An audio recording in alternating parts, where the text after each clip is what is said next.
Hola a todos, bienvenidos a un nuevo episodio en el canal Mexilibo.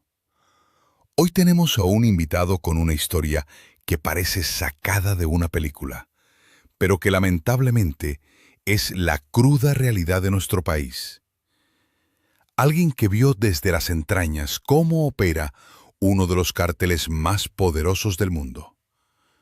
Por su seguridad, su rostro y su voz están distorsionados. ¿Cómo prefieres que te llamemos para esta entrevista? Gracias por invitarme al canal. Puedes llamarme El Sombra. Ese no era mi indicativo real en los radios, obviamente. Pero sirve para que nos entendamos.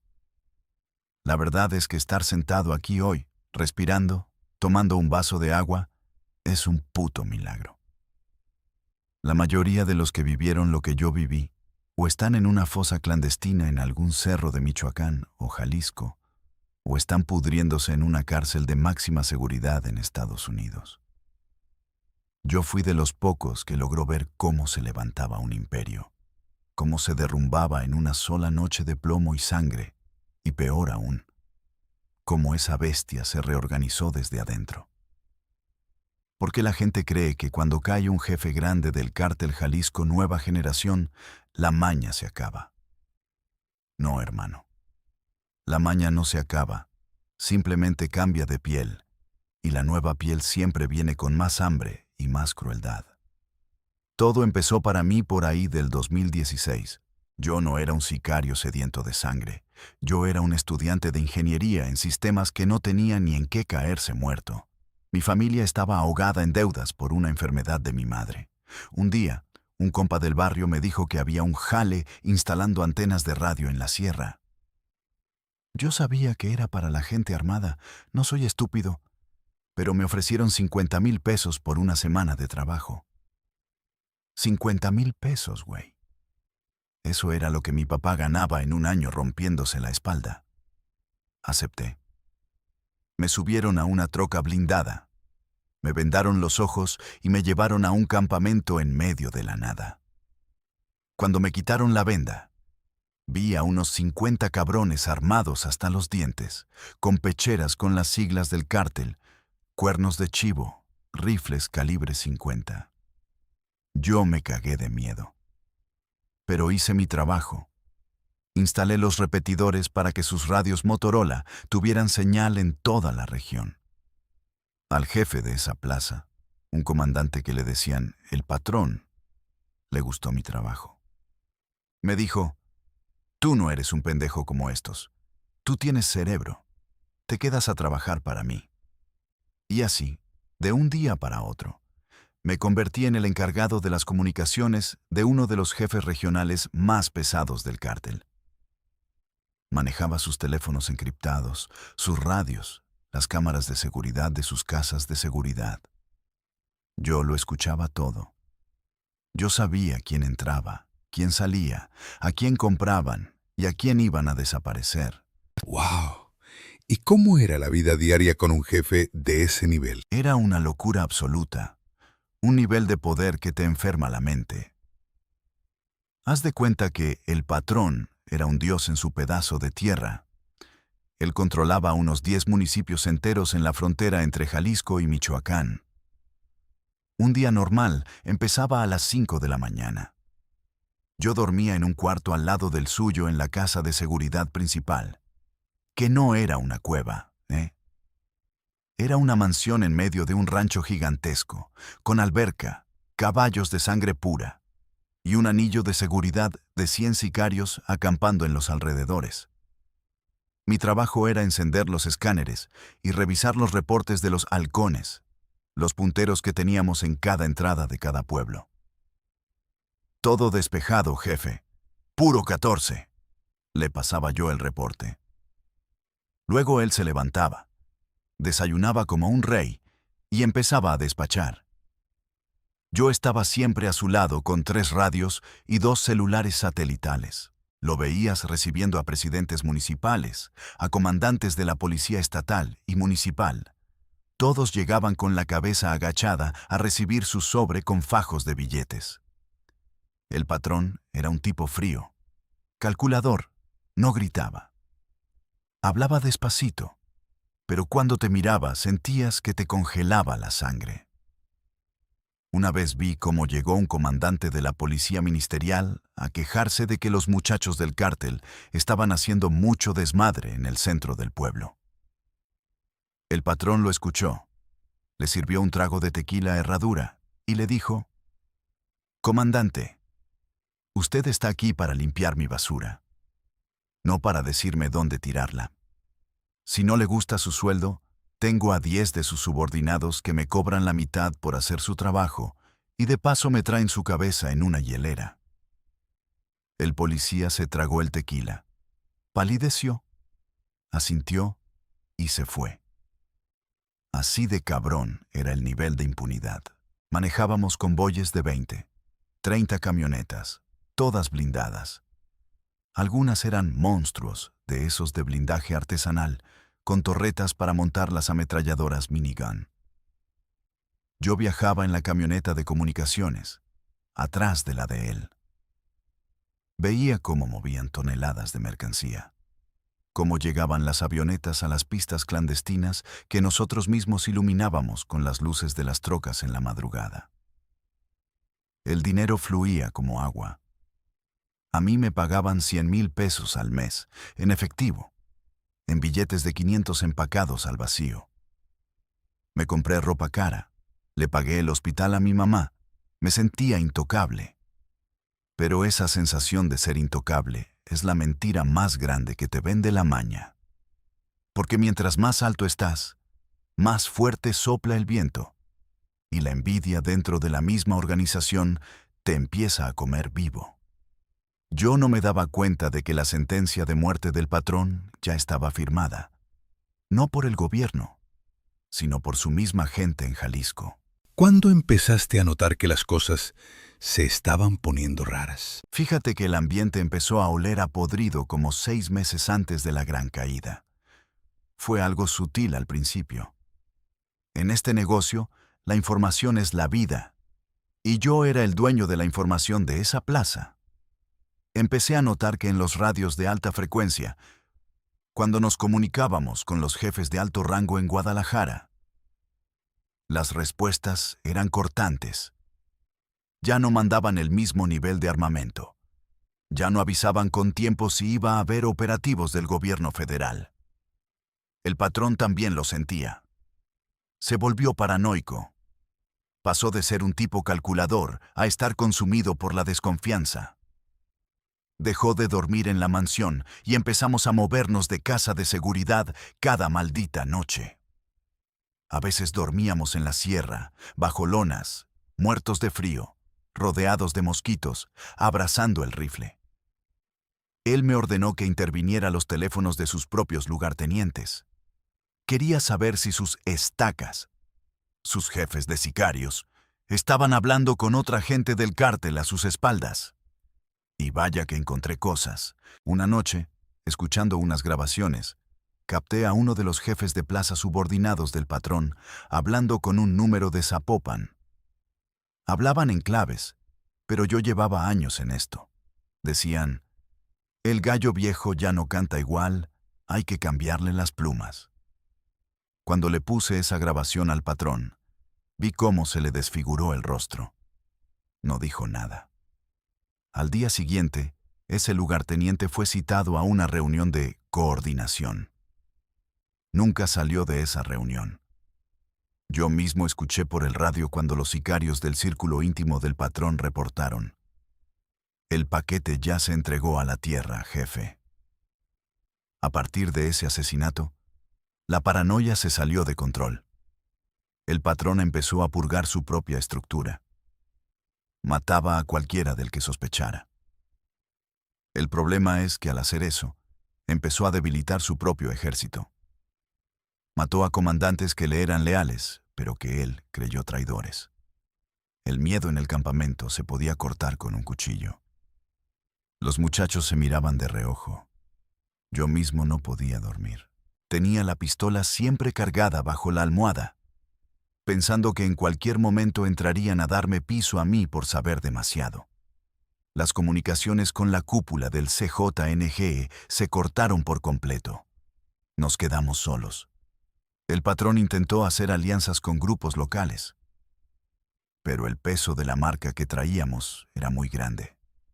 Nadie quería meterse en un pleito interno del cártel más peligroso de México. Sabíamos que venían por nosotros, pero no sabíamos si iba a ser el gobierno comprado por nuestros enemigos internos o si iban a mandar a las fuerzas especiales del mismo cártel. Y te digo algo. Vivir esperando la muerte es peor que la muerte misma. La tensión te destruye. Yo bajé 10 kilos. Me la pasaba vomitando de los nervios. Cada que sonaba el radio o un celular, mi corazón daba un vuelco pensando que era el aviso de que ya estaban aquí. Y una noche, finalmente, el diablo tocó a la puerta. Llegamos al punto crítico. Cuéntame todo con detalles. ¿Cómo fue la caída de este jefe? Fue a principios de noviembre. Hacía un frío de los 1000 demonios y estaba lloviznando, de esa lluvia finita que te cala hasta los huesos. Estábamos escondidos en una finca aguacatera inmensa, muy metida en la sierra. Teníamos unos 60 hombres armados cubriendo el perímetro. Yo estaba en un cuarto pequeño, rodeado de mis monitores y radios, tomando café negro para no quedarme dormido. Eran como las 3 de la mañana. Todo estaba en silencio. Solo se escuchaba la lluvia en el techo de lámina y la estática de los radios. De repente, el radio principal, el canal de los punteros más lejanos, hizo un chasquido. Alguien susurró, con la voz temblando. Delta 1. Tenemos sombras. Repito, sombras bajando por la brecha norte. No son trocas, vienen a pie, traen visión nocturna. Sentí un balde de agua helada en la cabeza. Sombras era la clave para fuerzas especiales del ejército o la marina. Apreté el botón y le dije, confirma, Delta 1, ¿cuántos son?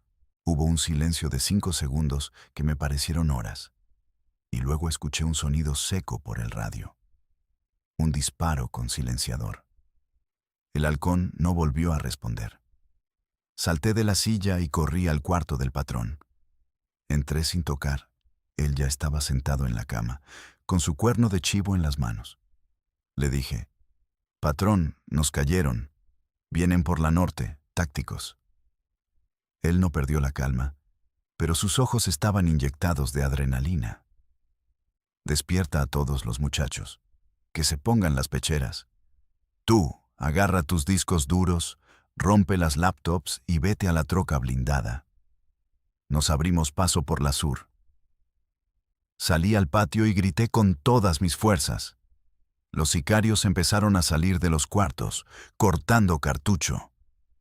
El ruido metálico de 50 armas preparándose para disparar es algo que te taladra el cerebro. Se empezaron a subir a las camionetas. Yo corrí a mi cuarto, agarré un martillo, destrocé los servidores de comunicaciones, saqué los discos duros importantes y los metí en mi mochila. Me colgué un fusil M4 que me habían dado para protegerme y salí corriendo hacia la camioneta Tahoe, blindada, que nos servía de central móvil. Justo cuando puse el pie en el estribo de la camioneta, el infierno se desató. ¡Qué locura! ¿Qué viste en ese momento de la emboscada? Fue como si de repente se hubiera hecho de día, pero con luces de la muerte. Una bengala iluminó todo el patio del rancho con una luz verde enfermiza.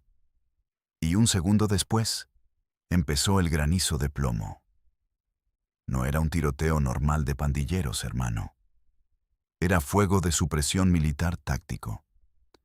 Las balas trazadoras rojas cruzaban la oscuridad desde el cerro hacia nosotros. Escuché el rugido ensordecedor de una ametralladora calibre 50 disparando desde la oscuridad. El primer impacto le dio de lleno a una de nuestras camionetas escolta, una Cheyenne blanca. La bala perforó el motor, el blindaje como si fuera papel, y le arrancó literalmente la mitad del cuerpo al chofer. La sangre salpicó el parabrisas de mi camioneta. Nuestros sicarios empezaron a responder el fuego, disparando a lo pendejo hacia la oscuridad del bosque. Pero no veían a qué le tiraban. Los militares traían gafas de visión nocturna y termales. Nos estaban cazando como a putos conejos en un corral. El ruido era insoportable. Los gritos de me dieron a la verga. Los estallidos de las granadas de fragmentación haciendo volar pedazos de concreto y tierra. Yo me tiré al piso de la camioneta Tahoe, hecho un ovillo, tapándome los oídos, rezando a todos los santos, a la Santa Muerte, a Dios, a quien quisiera escucharme. Sentía los impactos de bala en el blindaje de mi camioneta. ¡Pum! ¡Pum! ¡Pum! Cada golpe hacía temblar el vehículo entero de las 3 toneladas. Por el radio que traía en el pecho, escuché la voz del comandante de los sicarios gritando: «Patrón, nos están haciendo pedazos. Son los guachos. Traen apoyo aéreo. Escuche». Y sí, en medio de la balacera, se empezó a escuchar el sonido rítmico, pesado, de las hélices de un helicóptero Black Hawk cortando el aire de la noche. Venía sin luces, en total oscuridad. De repente, una luz blanca cegadora bajó del cielo y apuntó directamente a la casa principal. Y entonces, la ametralladora minigun del helicóptero empezó a escupir fuego. Ese sonido no es un sonido de disparos normales. Es como una sierra eléctrica gigante. Despedazó el techo de la casa en segundos. Hacía volar los ladrillos, las vigas, los cuerpos.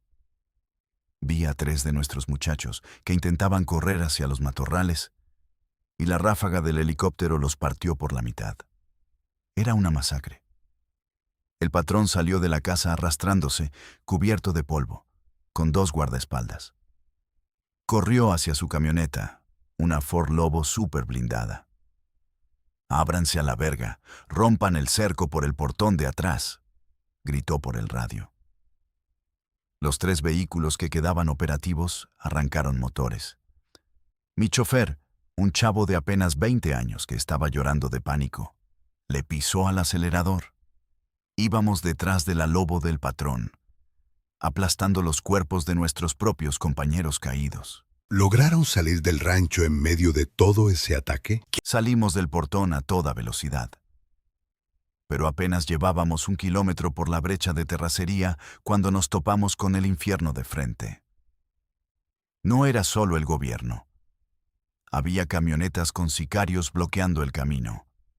Y ahí entendí todo. Los militares habían entrado por arriba, apoyados por otra facción de nuestro propio cártel por abajo. Nos habían vendido, nos habían emboscado. Las camionetas que bloqueaban el paso tenían las mismas calcomanías que usábamos nosotros, pero con un número diferente de comando. El choque fue brutal. La Lobo del patrón embistió a una de las trocas enemigas. Quedaron atorados. Los sicarios de enfrente bajaron y empezaron a disparar con rifles Barrett .50 directamente al blindaje del patrón. Yo vi, desde la ventana trasera de mi camioneta, cómo el vidrio blindado de la Lobo del patrón empezaba a astillarse bajo los impactos de los 50. Era cuestión de segundos. Mi chofer intentó echarse para atrás, pero las llantas resbalaban en el lodo. Yo abrí la puerta de mi camioneta. Me tiré al suelo lodoso. El agua me empapó de inmediato. Me arrastré hacia una cuneta llena de matorrales y espinas. No miré atrás. Dejé mis armas, dejé la mochila con los discos. Solo quería vivir. Mientras corría por el barranco a oscuras, cayéndome, golpeándome contra los árboles, escuché la explosión. Alguien le había metido un cohete RPG a la camioneta del patrón. El resplandor naranja iluminó la sierra. Luego hubo unos minutos de disparos esporádicos y después el silencio más espantoso que he escuchado en mi vida. Solo se oía el sonido de los motores quemándose y algunos lamentos. Me metí en una pequeña cueva natural, una grieta entre unas rocas, a unos 500 metros de ahí. Me hice bolita. Estaba empapado, sangrando de la cara por las ramas, temblando de un frío que me calaba hasta los huesos, pero sobre todo, temblando del terror puro y absoluto. Estuve ahí metido, sin mover un músculo, durante 14 horas. 14 putas horas, sin agua, sin saber si al moverme iba a toparme con los marinos o con los sicarios que nos habían traicionado. Escuchaba a lo lejos los radios chillar, las voces de los limpiadores recogiendo los cuerpos, el sonido de los helicópteros dando vueltas. En mi cabeza repetía la escena una y otra vez. El jefe máximo de la región, el intocable, el que hacía temblar a gobernadores, había sido exterminado como una rata en una trampa, traicionado por su propia estructura. Ese fue el día que el patrón cayó. Y yo sabía que si me encontraban vivo, me iban a desollar, a despellejar vivo para sacarme todas las claves de comunicación que tenía en la cabeza. ¡Qué angustia! De verdad. ¿Qué hiciste cuando finalmente saliste de esa cueva? Cuando cayó la noche del día siguiente, ya no escuchaba ruidos de motores ni aspas de helicópteros. El hambre y la sed me estaban volviendo loco. Salí de la grieta muy despacio. Mis músculos estaban acalambrados. Me fui moviendo entre el monte, evitando cualquier brecha por si habían dejado retenes. Caminé toda la noche hasta que encontré una pequeña ranchería abandonada. Había un pozo de agua podrida, y créeme, bebí de ahí como si fuera agua bendita, no me importó. Traía en el bolsillo un celular chiquito, un teléfono de teclas, de los que llamamos cacahuates, que usaba solo para emergencias extremas, con un chip limpio. Lo encendí y le marqué a un compadre mío, otro de logística que estaba en la ciudad, lejos de la zona de combate. Contestó al primer tono. Su voz sonaba aterrorizada. Me dijo, «Güey, te daban por muerto. En las noticias dicen que reventaron el campamento principal. Mataron al viejo. No quedó nada. El mando desde Jalisco ya dio la orden, están limpiando la casa. Si eras gente del viejo, eres objetivo». Le colgué inmediatamente. Le saqué el chip al teléfono. Lo rompí con los dientes y lo tiré al monte. Estaba completamente solo. No era el cártel contra el gobierno, era el cártel contra sí mismo. La caída del patrón había dejado un vacío de poder gigantesco. Y en el mundo de la mafia, los vacíos de poder se llenan con un tsunami de sangre. La gente no entiende lo que pasa cuando matan o atrapan a un capo. Creen que el problema se solucionó. Es al revés, hermano. Se desata el infierno. Todos los mandos medios, los comandantes que antes agachaban la cabeza, de repente ven la oportunidad de ser el nuevo rey. Y la orden que venía de arriba, desde la cúpula mayor del cártel Jalisco, era clara: alinearse o morirse. Mandaron a un nuevo jefe, un tipo que trajeron desde Michoacán, al que le decían el Diablo. Su misión no era reconstruir, era exterminar cualquier rastro de la vieja guardia para que nadie pudiera reclamar venganza por la muerte del patrón. Yo sabía que tenía que huir a Estados Unidos o esconderme debajo de las piedras. Pero salir de la región sin dinero, sin identificación y con mi cara en la base de datos mental de cientos de halcones, era casi imposible. Tenía que hacer algo impensable. Tenía que entregarme a la nueva estructura y convencerlos de que yo era útil, de que yo era técnico, no de combate, y que mis claves les servían. Fue la decisión más suicida de mi vida. Fuiste a entregar a los mismos que acaban de masacrar a tu gente. ¿Cómo diablos lo lograste sin que te mataran al instante? Fue jugar a la ruleta rusa con 5 balas en el tambor. Caminé hasta un pueblo que yo sabía que ahora estaría bajo el control del nuevo mando, el Diablo. Me fui directo a la plaza del pueblo, todo sucio, con la ropa rota, pareciendo un pinche vagabundo. Me senté en una banca y esperé. A los 10 minutos, se me acercó una camioneta Hilux blanca sin placas. Bajaron 2 chavos con pecheras tácticas y rifles cortos. Me encañonaron y me dijeron: «Tú no eres de aquí, pendejo. ¿De qué línea eres?». Levanté las manos despacio y les dije: «Soy el Sombra, el de los radios del patrón. Traigo las frecuencias, las contraseñas de las cámaras y los contactos de todos los proveedores. Llévenme con el mando, tengo un regalo para él». Los morros se me quedaron viendo, sacaron sus radios y pasaron el reporte.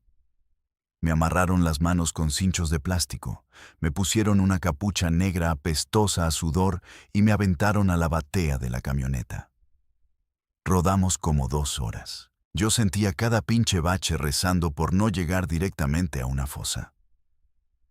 Cuando me bajaron y me quitaron la capucha, estaba en el patio trasero de una bodega gigante. Había decenas de trocas nuevas. Sicarios con uniformes militares casi perfectos, con cascos Kevlar, con parches del CJNG. Ya no parecían malandros de rancho, parecían un puto ejército regular. En medio del patio, sentado en una silla plegable de esas de plástico, estaba el Diablo. Era un tipo joven, de unos 30 y pocos, delgado, con la mirada vacía de alguien que ha matado a tanta gente que ya ni siquiera siente placer. Solo lo ve como un trámite administrativo. Junto a él había 2 tipos de rodillas, amarrados, llorando. Eran 2 de los estacas del antiguo patrón que habían sobrevivido. El Diablo me miró de arriba a abajo. «El famoso Sombra. Dicen que tú eres el cerebro de las computadoras del viejo. ¿Por qué no te mato aquí mismo y termino de limpiar esta porquería?», me dijo con una voz muy tranquila. Yo tragué saliva. Me temblaban las piernas, pero intenté mantener la voz firme. Porque el viejo cambió todas las claves de encriptación de los radios de la región una semana antes de morir. Ustedes tienen el territorio, pero están ciegos. Sus radios no están seguros. Yo puedo enlazar toda su red nueva, y les puedo dar la lista de los policías que estaban en nómina, con nombres y tarifas. Si me mata, se tarda 3 meses en reconstruir eso. Si me perdona la vida, lo tiene esta misma noche. El Diablo me sonrió, una sonrisa torcida, escalofriante. Sacó una pistola 9 milímetros, se acercó a los 2 antiguos estacas que estaban de rodillas, y sin decirles una palabra, les metió un tiro en la cabeza a cada uno. Bang, bang. La sangre salpicó mis botas. «Corta los cinchos del Sombra», le dijo a uno de sus guardias. «Tienes hasta el amanecer para conectarme. Si cuando salga el sol un puto radio tiene estática, vas para el hoyo junto con estos 2». Veías cosas atroces todos los días. Llegó un punto en el que ya no pudiste soportarlo. Fue como pasar de la Edad Media a una dictadura fascista de alta tecnología, literalmente. Esa misma noche, temblando, logré resetear todos los servidores desde una laptop que me dieron, usando las claves maestras que me sabía de memoria. Enlacé la nueva red de El Diablo. Les entregué las hojas de cálculo con los sobornos a las autoridades. Les fui útil, me perdonaron la vida. Pero me convertí en su esclavo, en su técnico secuestrado. A partir de ahí, me tocó ver cómo se reorganizó todo el cártel Jalisco en esa región desde las tripas. Si con el patrón las cosas eran violentas, con el Diablo y la nueva generación de comandantes que llegaron de la zona metropolitana de Guadalajara, la violencia se volvió industrial. El cártel se corporativizó, pero a un nivel satánico. Ya no operaban bajo la figura del gran capo del rancho que repartía dinero y protegía a la gente de la comunidad. No. Ahora operaban bajo un sistema de franquicias de terror. El territorio se dividió en sectores más pequeños, y cada comandante tenía una cuota semanal de dinero que mandar a la cúpula. ¿cómo sacaban ese dinero? Ya no solo era la ruta del fentanilo o la cocaína, o los laboratorios de metanfetamina en la sierra. Empezaron a exprimir a la población civil de una manera que antes estaba prohibida. Extorsionaban al carnicero, al del aguacate, al del limón, al que vendía tortillas. Todo pagaba piso. El que no pagaba, no lo amenazaban. Simplemente amanecía colgado de un puente al día siguiente. Y en la estructura interna, la desconfianza era la regla de oro. Dividieron a los sicarios en células cerradas. Antes, todos los sicarios del rancho se conocían. Tomaban cervezas juntos. Ahora, la célula operativa A no conocía a los integrantes de la célula B. Yo, como encargado de comunicaciones, tenía que configurar los radios para que operaran en frecuencias separadas. Si una célula caía o era detenida por el gobierno, no podían delatar a los demás, porque literalmente no sabían quiénes eran ni dónde estaban sus casas de seguridad. Era una estructura celular idéntica a la de los grupos terroristas de Medio Oriente. Además, el adiestramiento cambió. Trajeron a exmilitares, desertores de las fuerzas especiales guatemaltecas, caibiles y colombianos para entrenar a los morritos nuevos. Ya no querían sicarios panzones que tiraban balas al aire. Querían asesinos tácticos. En los campamentos de la sierra, que yo monitoreaba por las cámaras, veía cómo los entrenaban. Los obligaban a matar prisioneros a sangre fría para quitarles la empatía.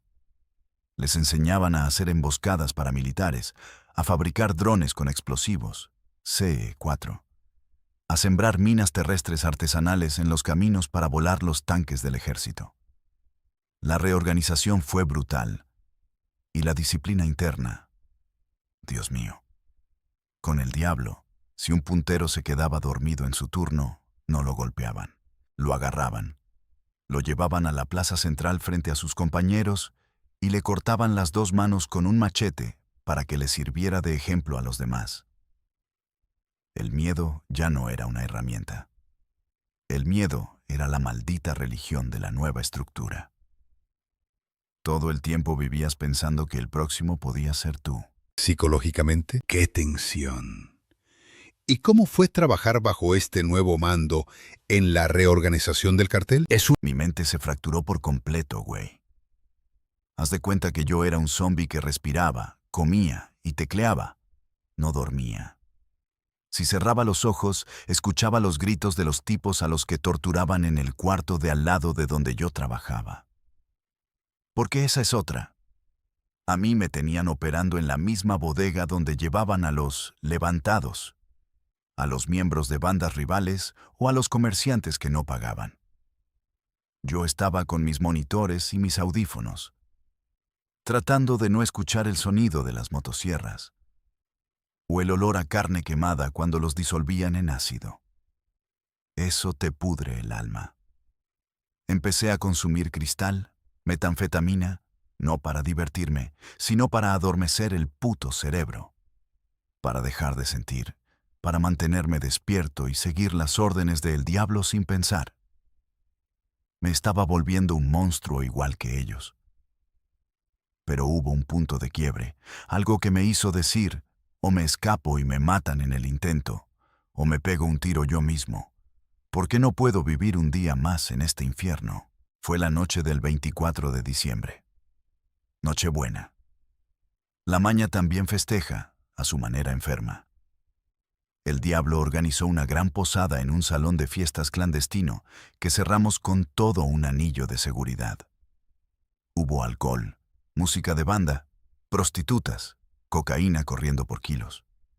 Yo estaba en una esquina, con mi laptop en las rodillas, monitoreando las cámaras perimetrales como siempre. De repente, trajeron a una familia entera. Un papá, una mamá y 2 niñas chiquitas, como de 6 y 8 años. El señor era el dueño de una empacadora de aguacate que se había negado a venderle su huerta para usarla como laboratorio de metanfetamina. Había ido al Ministerio Público a denunciar, y claro, El Ministerio Público le vendió la copia de su denuncia al cártel. El diablo paró la música. Agarró el micrófono y dijo que eso pasaba cuando la gente olvidaba quién era el dueño de la tierra. A mí se me congeló la sangre. Nunca había visto que se metieran con niños de esa forma. Yo cerré mi laptop, me acerqué temblando al segundo al mando y le dije: «Jefe, los radios de la antena norte están perdiendo señal. Necesito ir a la troca a reiniciar el servidor móvil o nos quedamos ciegos». El tipo, que estaba borracho perdido, me dio un manotazo y me dijo: «Vete, pendejo, pero no te tardes». Caminé hacia la salida del salón. Sentía que mis piernas pesaban 1000 kilos. A mis espaldas, escuché el primer disparo y el grito desgarrador de la mujer. No miré atrás. Sabía que si volteaba, iba a sacar la pistola que traía fajada, iba a dispararles y me iban a hacer pedazos en 10 segundos. Llegué a mi camioneta Tahoe, que estaba estacionada en la parte trasera del salón. Abrí la puerta, pero no me subí para arreglar ningún servidor. Agarré una mochila de emergencia que había estado preparando durante meses, que tenía unos cuantos dólares en efectivo que fui robando poco a poco de los viáticos, unas pinzas para cortar alambre y una botella de agua. Dejé mi radio principal encendido en el asiento. Le puse un peso encima al botón de transmisión para que se quedara la línea abierta con estática y pareciera que yo estaba ahí arreglándolo. Salté la barda trasera del predio. Caí en un terreno baldío lleno de basura. Empecé a correr. A cada paso que daba, pensaba en el ruido, en si me habían visto los punteros de los techos. El corazón me latía tan fuerte que pensé que me iba a dar un infarto ahí mismo. Sabía que me quedaban unos 10, tal vez 15 minutos antes de que el mando preguntara por mí y vieran que la camioneta estaba vacía. Si me agarraban, el castigo por deserción era el desollamiento. Empecé a correr hacia el monte, alejándome de las luces del pueblo, internándome en la más profunda oscuridad. Con el sonido lejano de la música de banda resonando a mis espaldas, sabiendo que acababa de firmar mi propia sentencia de muerte si fallaba en mi fuga. Una historia escalofriante, cruda y profundamente dolorosa. Te agradezco. Fue pura pinche suerte y conocer las tácticas del enemigo, porque yo mismo había diseñado esa red de vigilancia. Yo sabía perfectamente dónde estaban las sombras, los puntos ciegos de las cámaras térmicas que habíamos instalado. Me fui arrastrando por una zanja de drenaje que apestaba a mierda, literal, nadando en aguas negras por casi 2 kilómetros. El olor era insoportable, pero eso mismo ayudó a ocultar mi rastro térmico del lodo y la basura. A los 20 minutos, el radio de emergencia chiquito que me llevé en la mochila empezó a sonar.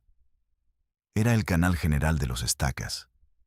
La voz de El Diablo, furiosa, distorsionada por la estática, gritaba: «Me traen a ese hijo de su puta madre del Sombra. Cerquen las salidas, pongan retenes en las brechas.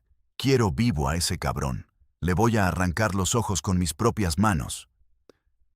Al escuchar eso, sentí un escalofrío que me recorrió toda la médula espinal. Me quedé quieto en la zanja de lodo. Escuché el rugido de los motores de al menos 10 camionetas arrancando, dispersándose en todas direcciones. El operativo de cacería había empezado. Yo sabía que las carreteras estaban muertas para mí. Los retenes de la maña estaban ya instalados, revisando cajuelas, interrogando choferes. Mi única ruta de escape era a través de la Sierra Pura, caminar por zonas donde ni siquiera las cabras se meten. Fueron 4 días de caminata continua, hermano. Caminaba de noche, guiándome por las estrellas y tratando de no romper ramas secas. De día, me enterraba en huecos debajo de las raíces de árboles gigantes, cubriéndome de hojas, rezando. Al tercer día, se me acabó el agua. Empecé a beber de los charcos de lodo que dejaba la lluvia, filtrando el agua con mi playera rota. Llegué a alucinar por la deshidratación y la abstinencia de la droga. Veía a los fantasmas de los sicarios que había visto morir. Escuchaba el helicóptero de la Marina zumbando en mis oídos, aunque no había nada. Una vez, un convoy de sicarios en cuatrimotos pasó a menos de 10 metros de donde yo estaba escondido debajo de un tronco podrido. Pude oler el humo de sus cigarros. Pude escuchar las risas de uno de ellos mientras platicaba cómo iban a cortar en pedazos a un güey que acababan de levantar. Apreté los dientes hasta sangrar de las encías para no hacer ningún ruido. Finalmente, al amanecer del quinto día, logré cruzar la cordillera y llegué a una carretera federal del lado de un estado vecino que estaba controlado por el cartel contrario. Paré a un trailero. Le supliqué de rodillas en medio del asfalto que me subiera. El señor se espantó al verme. Parecía un zombi lleno de costras y lodo apestoso. Pero al ver la desesperación en mis ojos, me abrió la puerta.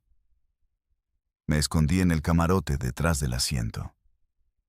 Cuando cruzamos la caseta de cobro y dejé esa zona atrás, me solté a llorar como un niño chiquito. Lloré por horas, lloré por la gente que vi morir, por lo que hice, por el monstruo en el que me había convertido por codicia. Con el poco dinero que llevaba, me moví por autobuses de tercera clase hasta la frontera norte. Pagué a un pollero independiente, uno que no estuviera alineado con la maña, y crucé por el desierto de Arizona. Hoy vivo con otro nombre, en otro país, haciendo trabajos de limpieza, ganando el sueldo mínimo. Pero te juro que duermo más tranquilo limpiando inodoros aquí que ganando millones allá. Sin embargo, el miedo no se va. A veces veo una camioneta blanca polarizada en la calle y se me detiene el corazón. Checo las cerraduras de mi puerta 20 veces cada noche. La maña te marca de por vida. El cártel Jalisco no olvida. Y yo sé que, hasta el día que me muera, seguiré siendo el Sombra. Un fantasma que huye de los demonios que él mismo ayudó a crear. Por eso cuento esto. Para que los chavos que ven las series de narcos y escuchan los corridos entiendan que ahí no hay gloria, no hay honor, no hay dinero que alcance para comprar tu alma de vuelta. Es un infierno, y si entras, la única forma de salir es en una bolsa negra o roto para siempre. Enormemente, Sombra, por tener el valor de contar lo que pasa realmente en las entrañas de este mundo, sin filtros y sin romanticismos. Para la gente que nos escucha, esto es un recordatorio de la realidad de nuestro país. No olviden suscribirse a MEXLivo, dejar su like y compartir este video para que más personas escuchen estos testimonios reales. Nos vemos en la próxima exclusiva.